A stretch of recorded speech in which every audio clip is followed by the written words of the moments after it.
exiled the people from its land. The God of Israel, who has designed for humanity, for human history, the God of the universe keeps an account. Every Jew who perished in the Holocaust, but also in the ancient Egypt, which embedded Jewish infants in the bricks. Wherever they held, strangled, and slaughtered Jews, the God who keeps accounts will come, and when it pleases him, he will exact payment about that. We have no doubts. The Zionist state is controlled by a post-Bolshevik minority of extreme leftists who incite the enemies of Israel, and at this very time they are showing their claws all the way up to the heads of the defense establishment on the matter of attacking Iran. The left must be friends of the former Waffen-SS soldier Günter Grass, who presents the Jewish people's right to self-defense as dangerous aggression against Iran. Or perhaps the opposite is true. Günter Grass is a friend of the radical left in Israel. Grass liked to cite the influence of Israeli writer Amos Oz on the subject of Israel. Some of the elites, of the Israeli elites, deny the natural and normal right of self-defense of the state of Israel, like Charles de Gaulle, who denied Israel the right to the first shot. No one denies Israel its classic right to be a victim. Even if Israel were destroyed, God forbid, by Iran, it would not have the moral right to make a second strike. According to the Goldstone report, just like the Turkish response to our stopping the flotilla to Gaza. So would be the nations of the world's reaction to, and so would be the reaction to an Israeli victory over Iran. That is a very sick thought. The state of Israel has been radically poisoned by accusations of occupation until it does not notice that it itself has been occupied by groups of assimilated or current Jews. That is not to mention the anarchists who criticize us every day of the year, organized and funded by the authorities who turn a blind eye and abandon the army of their provocations. Israel, to a large extent, has turned into a Jewish authority for the Arab nation and has wittingly and unwittingly opened its gates wide to all that seeks her destruction. And that is not just a metaphor. Other examples are encouraging the illegal African immigrants who came to Israel by thousands each month in order to flood the country with them. But look at yourselves in Europe today. How did you get to where you are? Was it those ideologies that deny nationalism under the guise of multiculturalism, inventing the obligation to identify with the legitimacy of the enemy's narrative and obliterating truth as a basic tool of human existence? Have they not destroyed morality, law, science, and the economy? Have they not destroyed the culture of the West? The radical left argues that nationalism, all nationalism, is the religion of the murderers. Now all over Europe, we are hearing more and more voices of regret of the multicultural tactic, which means Europe surrounding without firing a shot. But those sleeping European leaders continue. They still continue to encourage the establishment of a Palestinian state with all the enormous resources they possess. They invest hundreds of billions into a black hole.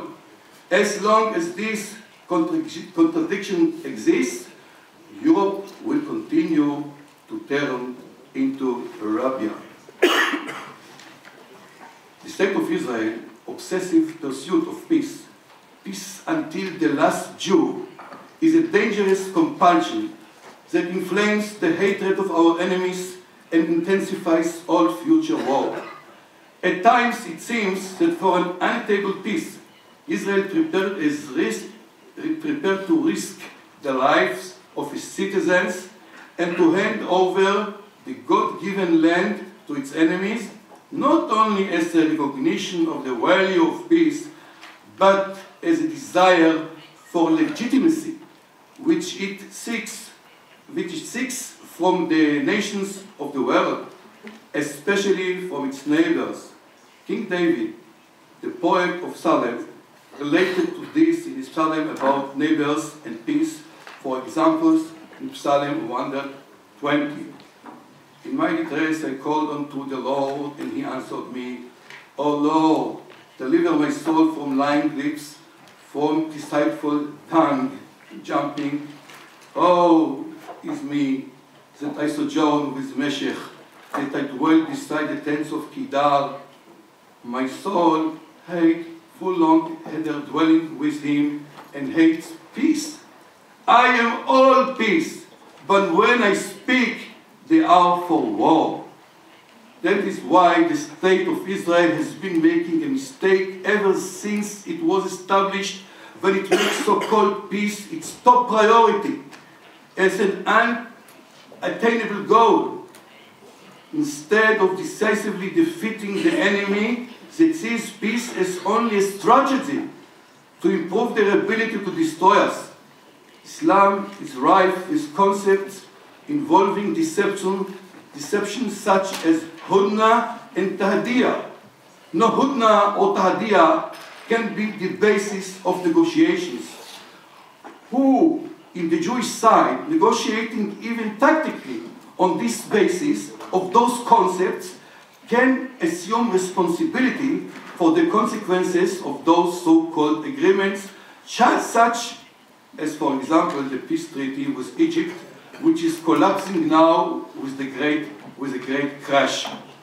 Aaron Barak, former president of Israel High Court and present-day Justice Eliakim Rubinstein, handled the wording of the agreement with Egypt, which was a massive act of self-deception from the very start.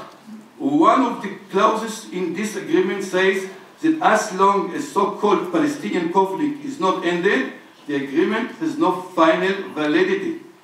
That is another way of Hudna collapses. Peace is not a strategy.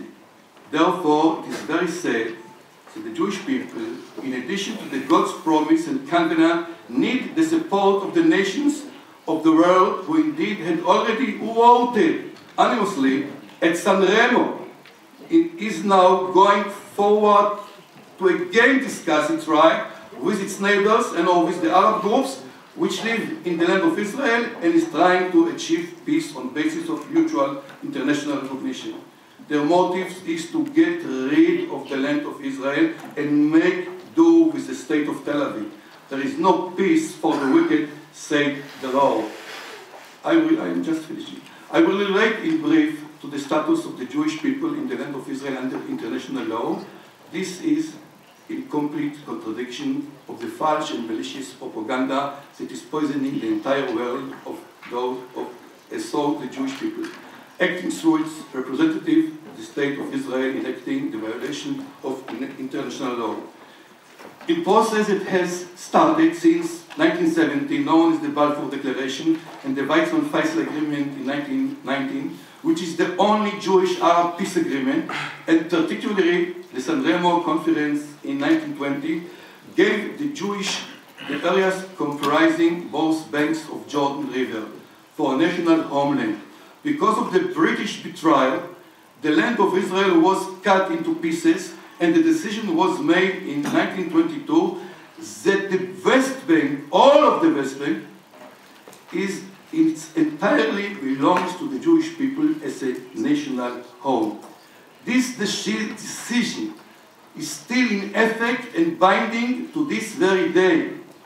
It was ratified, among other places, in Article 80 of the United Nations Charter, which recognized all of the resolutions that under the mandate have given rights as binding resolution. In contrast, the 47 partition plan was a recommendation of the United Nations Assembly only, and reminder